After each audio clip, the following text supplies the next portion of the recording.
This program provides education, not advice. Sponsors pay a fee for endorsements and interviews. See the truthayf.com disclosure page for details. This is where technology, innovation, and personal finance come together. This is the truth about your future with Rick Edelman. It's Thursday, February 22nd. Today, we're talking about caregiving. 21% of U.S. adults, we're talking 53 million people, are caregivers. Chances are, you may very well be one of them.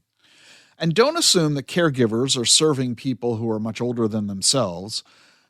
6% of caregivers are caring for people who are under the age of 18. Another 3% are providing care to people who are between the ages of 18 and 49. It's everybody else who's 50 plus. And in fact, 24% of caregivers are providing care to 2 or more people. You're providing care to a child while you're also providing care to a parent.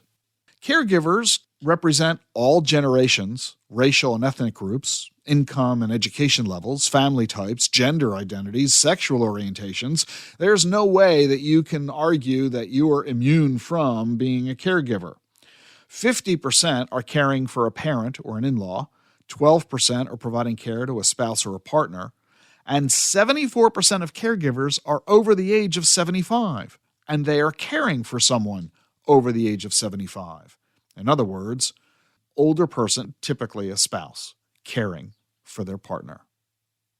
Caregivers say that 63% of the patients have long-term physical conditions.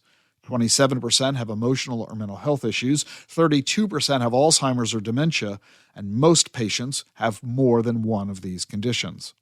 Caregivers provide, on average, 24 hours of care each week, and 14% of these caregivers under the age of 18. Children caring for parents and grandparents.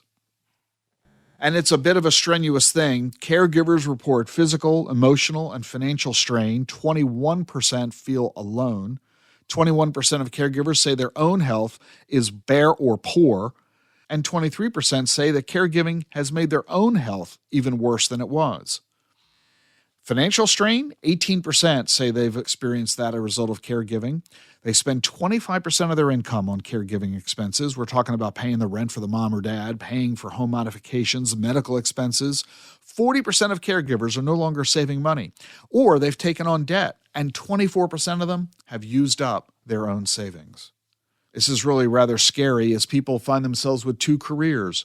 61% of caregivers have a full-time job while they are a caregiver. So they really have 2 jobs at the same time. And those who have a career, half of them say they've often gone to work late or left early or had to take time off to accommodate their care needs.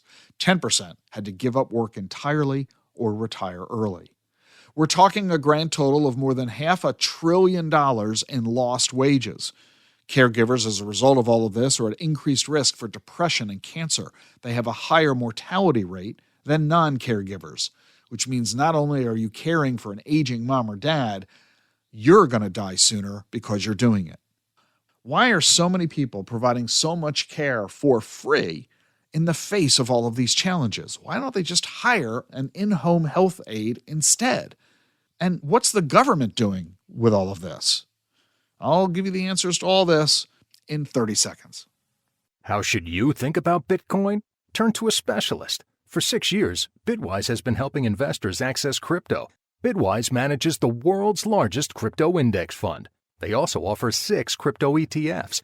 You get cutting-edge insights, expert Bitcoin research, and a nationwide team to help. Bitwise helps investors and advisors navigate crypto with confidence. Partner with a specialist. Look for ETFs backed by Bitwise. BitwiseInvestments.com. Carefully consider the extreme risks associated with crypto before investing. The median pay for in-home health aides is less than $30,000. 15% of home aides themselves live in poverty. Working conditions are physically and emotionally grueling. Injury rates are high. Imagine if you're 5'4", 130 pounds, and you're trying to lift a patient who's twice your size. So yeah, it's easily understandable why injury rates among caregivers are high. And on top of all that, training is probably negligible, and they don't get any job advancements. Does this sound like a career you would really like to go have? Well, this is part of the reason why so many people provide free care to loved ones. There's no one else willing or able to do it. On the government front, President Joe Biden proposed spending $400 billion on home care. Congress cut it to $150 billion, and then it got removed entirely from legislation. There is no funding provided. Meanwhile, there's technology that may come to the rescue, robotics and artificial intelligence. The National Institute on Aging is funding projects that will use AI to calm people down who have dementia. At the University of Waterloo, they're working on a robotic baby seal that can react to people and its environment and help reduce anxiety and depression and improve the emotional well-being in people with dementia. But for now, and for the foreseeable future, if you're not already a caregiver, you can count on becoming one. And when you are a caregiver, you're going to be on your own. Have you factored all of this into your financial plan? If you're a financial advisor, have you talked with your clients about their family circumstances to help determine the likelihood that one day they may have to become caregivers themselves, dealing with the economic and financial implications of all of that, not to mention the physical, emotional ones as well? Let me take a minute to specifically talk to the financial advisors who are listening to this podcast. Are you interested in getting more clients, growing your AUM? I've got something that'll really help you. Our Wealth Management Convergence. This is a live in-person conference. It's going to be West Palm Beach, March 10 to 12, and it's focused exclusively on giving you the investment strategies you need today, all the vital topics that matter right now. You'll learn about generative AI, exponential technologies, the latest on longevity, estate planning, crypto, a whole lot more. You'll also get to network with some of the biggest and most successful people in this business. Some of the most successful advisors in the country will tell you how they did it. And I guarantee you won't miss a thing because every session is main stage, no breakouts. And no sleepy PowerPoints, they're not allowed. Plus, you get plenty of CE credits. Wealth Management Convergence. It's exclusively for financial advisors and RIA firms. No fund companies, no product providers can register. So if you're a financial advisor, join me at Wealth Management Convergence, March 10 to 12 in West Palm Beach, and connect with fellow financial advisors just like you. Register right now, and I've got a promo code for you exclusively for advisors listening to this podcast. Use the link in the show notes to register and enter discount code WMC2024. You'll save $100. On tomorrow's podcast, a conversation with Miss El Salvador. Plus, when is it time for you to retire?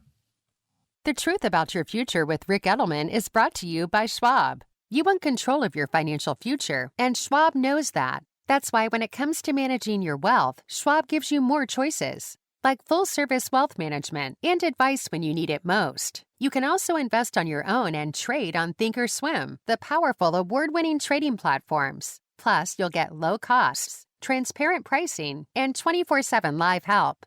Because Schwab understands it's your financial journey, and they believe you should have choices in how you invest. Visit schwab.com to learn more.